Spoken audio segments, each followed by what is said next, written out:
Muy buenas desde el canal de Esoterismo Práctico, que mi perrita no sé si quiere saludar. Nut, mira. ¿Quieres saludar por aquí? Venga, di hola. Venga, dinos hola a todos. Y hola, soy Nut. Soy Nut y me quiero bajar. Venga, pon cara de maja. Venga. Bueno, pues como decíamos, saludos desde el canal de Esoterismo Práctico. Una vez más nos encontramos para hablar sobre el mundo del hermetismo. Tan amplio es el mundo del hermetismo, se puede ver de tantas formas. Hay talismanes, por ejemplo, que son antiguos, poderosos, maravillosos. Hay talismanes que son más modernos y no por ello menos poderosos. Hay ejemplos antiguos increíbles. Hay ejemplos nuevos que son también tan increíbles. Hay mitología del pasado y permíteme decir que también hay mitología del presente. Hay libros del pasado con grandes verdades. Y hay libros en el presente con grandes verdades. El hermetismo es atemporal, el esoterismo o el ocultismo. Pero siempre nos basamos en la misma máxima, nocete ipsum, conócete a ti mismo. Como esa autoconciencia. Y cuando hablamos de esa autoconciencia, un gran sabio dio con una clave y le llamó simpáticamente la clave de Sol, que son 3 siglas: sujeto, objeto, lugar. Y sujeto, objeto, lugar tiene muchas interpretaciones. Por ejemplo, voy a explicar una de ellas. Sujeto, no olvidarte nunca de quién eres. Objeto, lo que estás realizando. Y lugar, el lugar donde te encuentras. Entonces, imaginaros que la respuesta fuera, ¿no? Sujeto, mi persona. Objeto, lo que estoy haciendo, hablar. Y lugar, una habitación del lugar donde vivo. ¿Estaría bien respuesto? ¿Sería una buena respuesta? Yo creo que sí, que sería una respuesta que nadie puede decir que no. ¿Hay otras respuestas a esa pregunta? Como en este universo todo es infinito, pues podríamos decir que hay infinitas respuestas y que una no va a ser mejor que otras. Pero yo dejaría esta respuesta que acabo de dar y cogería otra que me va mejor a la conferencia que quiero hablar. Si el sujeto, objeto, lugar no se refiriera a la parte externa, persona, lo que realizo y el lugar donde me encuentro, y si se refiriera a mi parte psíquica, a mi parte anímica. Primero, tendríamos que decir que nuestra parte anímica si ocupa un lugar. ¿Sí? Y algunos de ellos le han llamado ese lugar cuaternario inferior, otros espacio psicológico, espacio psíquico, o espacio anímico, o espacio espiritual. O sea, un espacio propio. Un espacio que no ocupa espacio.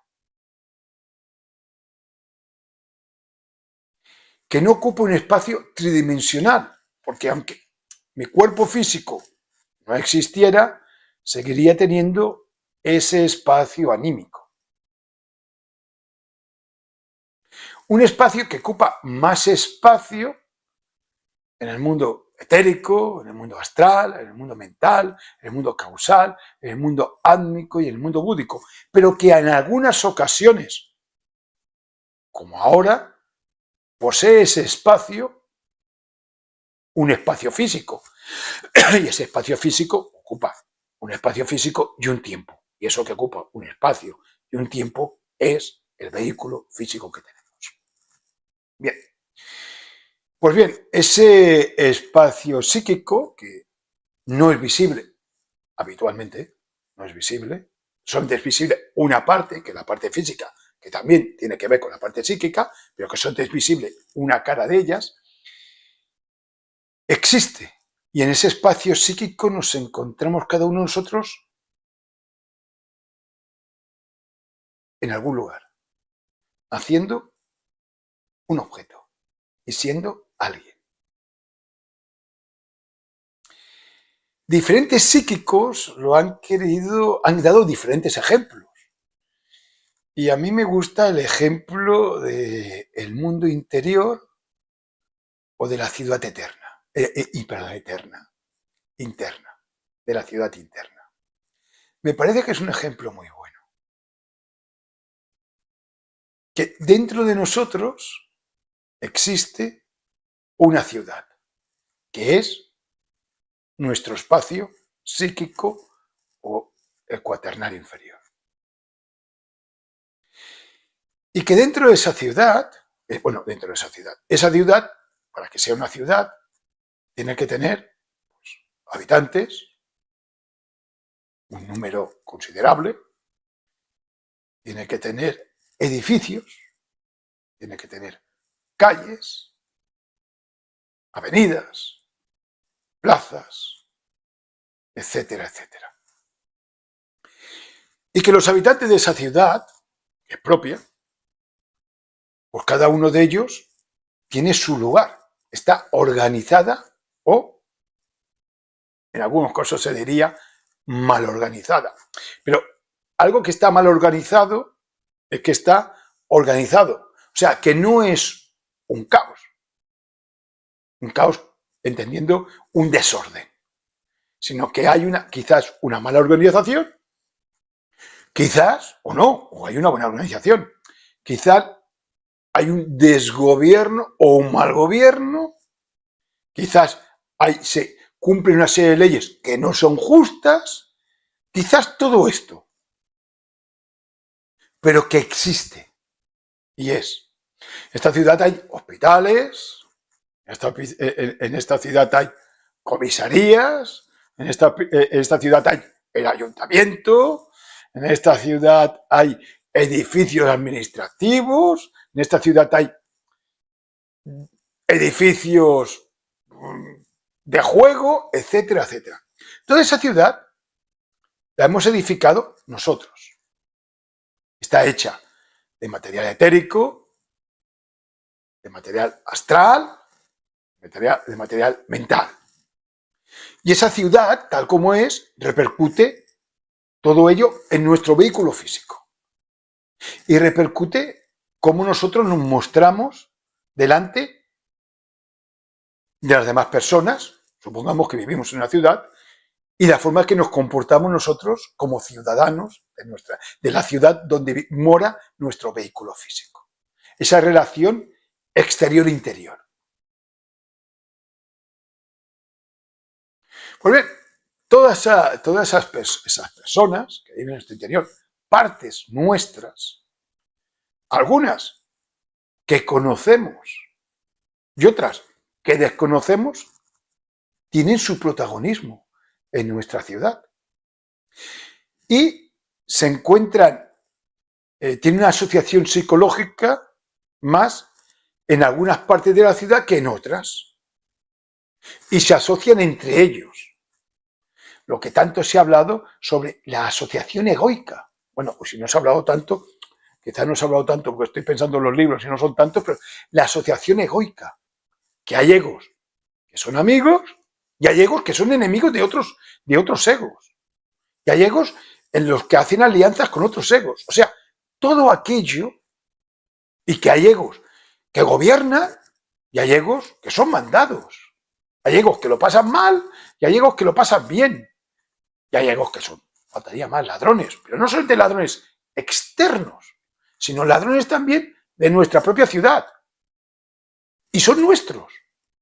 Todas esas múltiples personas que tenemos. También es verdad que hay templos, donde allá no entran los egos, esperemos. Donde existen lo llamadas virtudes, partes de nuestra esencia o alma. Y ahí el ego pues no llega, o lo intenta llegar y no puede, o sí que puede y destruye aquel templo y lo transforma en otra cosa. O bien todo lo contrario, hacemos ciertos trabajos sobre nosotros mismos y destruimos ciertos edificios que no nos gustan y creamos otros edificios diferentes. Pues bien, dentro de esta ciudad, de avenidas, calles y tal, nos queremos ir a una avenida, a una calle grande. ¿Y por qué decimos que es una calle grande? Porque es una calle que tiene un nombre, Ira. Y como Ira es uno de los 7 pecados capitales, supongamos, pues vamos a pensar que no es una calle pequeñita, ni una calle normal, sino que será un pedazo de avenida.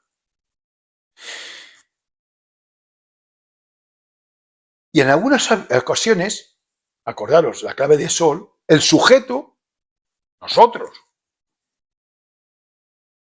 estamos en la avenida de la ira. Y en esa avenida de la ira vamos a realizar algo. Tenemos un objeto, ir a trabajar, ir a ver a la familia, lo que sea. Pero hemos cogido la avenida de la ira. Y si alguien nos preguntara, ¿dónde estás en estos momentos? Uno diría, en mi casa, o cogiendo el coche. Uno diría, mi lugar, clave de sol, sujeto, objeto, lugar, mi lugar, estoy en la avenida de la ira. Oye, esa calle no la conozco. No, es que no es externa, es que es interna. Pero ahí es donde yo estoy. Mi ubicación externa es que me da igual. A mí lo que me importa es mi ubicación interna. Conócete a ti mismo es algo más interno que externo, aunque externo también tiene que ser. Estás en la avenida de la ira. ¿Y cómo lo sabes? Porque estoy enfadado. Ya sabes tu ubicación. Hombre, a lo mejor es mejor estar en la gran plaza del amor. Pero bueno, mira, estás en la avenida de la ira, por lo menos en la objeto. ¿Qué objeto estás haciendo? El que sea. Pero lo que vas a hacer, si coges la avenida de la ira, ¿lo vas a hacer con qué? Con ira. Sujeto, tú. Lugar, avenida de la ira. Lo que vais a hacer, lo vas a hacer con ira. Claro, lo bueno sería salirse de esa avenida e ir a otra avenida. O acabar con esa avenida y cambiarle el nombre de aquella avenida y poner Avenida del Cariño. Quizás estaría muy bien, o del amor, o de la comprensión, o de la tolerancia. Pero como toda esa capacidad, quizá todavía no la tenemos, lo podemos coger en otra ira, en otra avenida o otra calle. Pero como también nos tenemos que conocer a nosotros mismos, ¿cómo es la avenida de la ira? Y aquí viene un poco la imaginación. La imaginación siempre es creativa, ¿eh? Imaginar es ver. La imaginación es el translúcido del alma. Nos decía la gran maestra Elena que la imaginación es la gran herramienta del alma. Otra cosa es la fantasía, pero yo estoy hablando de imaginación. Es como es esa avenida de la ira. ¿Cómo no la podemos imaginar? Seguro que cada uno nos la imaginamos de una manera. Voy a explicar un poco, ¿no?, cómo pienso que es la avenida de la ira, en la cual es una avenida grande, con muchos carriles de coches. Los coches van muy rápidos, los camiones van más rápidos. Cuando ven un semáforo en rojo, ni uno se para. Cuando ven un paso de cebra, que alguien tendría que parar porque tienen que pasar los peatones, tampoco se pasa nadie. Ahí nadie se para. Que los coches más grandes son los que avasallan a los más pequeños, en los que nadie hace caso a nadie y que todos están enfadados, todos esos conductores que llevan esos coches están enfadados. Y los peatones que quieren pasar, o bien antes, pues todavía se encuentran mucho más enfadados. Ahí todo es ira, ahí todo es enfado. Y si nosotros vamos con nuestro coche por esa avenida, ¿qué nos va a pasar? Que por mucho que estemos en una plaza externa llena de pajaritos maravillosos, cantándonos, si estamos en la avenida de la ira, pues nos va a molestar incluso el canto de los pajaritos. Y si somos un peatón que queremos andar por allí, pues vamos a protestar mucho, nos vamos a enfadar mucho porque nadie para. En esa avenida que es tan grande y larga, ahí es donde existe lo que es el enfado, la ira, etcétera, etcétera. Evidentemente que esa calle de la ira está cortada por otras calles, otras avenidas. Avenida de la ira, con esquina con enfado, o con esquina con el rencor, o en la avenida de la ira estará la rotonda o la plaza del desespero. Porque todo lo que se va a encontrar la ira, pues nos va a ser esto. Tenemos este pecado capital, este ego tan grande, y luego muchas otras avenidas que son egos, quizás más pequeños, pero que alimentan el tráfico de esta ira. Habremos de luchar contra muchos defectos, contra muchos egos, claro que sí. Pero en ocasiones, que no estás de guerra, que no siempre estás de guerra, luchando, porque tienes que hacer otras cosas, pues vale la pena salirse de esta avenida, saber que internamente estás en esa avenida, cerrar un momento los ojitos. Me voy a otra calle, a la calle de la Buena Esperanza. Hombre, y psíquicamente te colocas en la calle de la Buena Esperanza, porque cambias. Entonces tu amigo te llama y sigues en la calle, en la avenida de la ira, no, ahora estoy en la Buena Esperanza. ¿Por qué? Porque me encuentro bien, esperanzado, con ganas de trabajar y con ganas de hacer las cosas y con una sonrisa. Pero sigues en el mismo lugar, físicamente, sí, estoy en el mismo lugar, pero en mi espacio psicológico estoy muy lejos de la avenida de la ira. ¿Y qué dice la avenida de la ira? Dice cualquier otra avenida que exista. Un gran maestro decía que hay barrios altos y barrios bajos. Pues también está muy bien explicado de esta forma. Vuelvo a decir, se puede explicar de mucha manera, pero que está bien saber que lo más importante es saber dónde nos encontramos.